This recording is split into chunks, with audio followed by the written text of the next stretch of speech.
রাজধানীর কাঁচাবাজারেও লেগেছে নির্বাচনী উত্তাপ। শুক্রবার বাজার ঘুরে দেখা গেল বেড়েছে বেশিরভাগ সবজির দাম। ক্রেতাদের পর্যবেক্ষণ, কেজিতে 10 থেকে 15 টাকা দাম বেড়েছে। তরকারি আপনি সরবরাহ ভালো আছে, কিন্তু দাম বেশি। কেজিতে আপনার 10 টাকা 15 টাকা বেশি। বিক্রেতাদের ব্যাখ্যা, সরবরাহ কমের কারণেই দাম বাড়তি। কিছু গৃহস্থ নির্বাচন করতে আছে, গাড়ি কিছু দাম বাড়া বেশি। বেগুন মনে করেন 60 টাকা আছে, 50 টাকা আছে, কাঁচামরিচ 60 টাকা কেজি। লাউ নিচে 50-60 বছর লাগবে।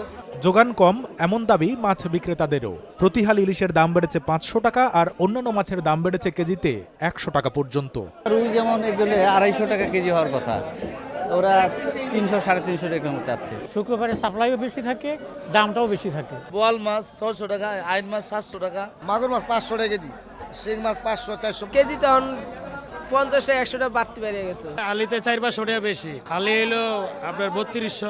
এক সপ্তাহের ব্যবধানে কেজিতে গরু ও খাসির মাংসের দাম বেড়েছে 50 টাকা। এখানেও একই যুক্তি, সরবরাহ কম। খাসির দর 780 থেকে 800।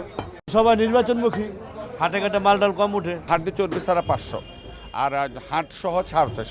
প্রতিহালি ডিমের দাম বেড়েছে 4 টাকা। ব্রয়লার মুরগি আগের দামে বিক্রি হলেও প্রতি জোড়া দেশি মুরগির দাম বেড়েছে 20 টাকা। কামরুল হাসান সবুজ, সময় সংবাদ, ঢাকা।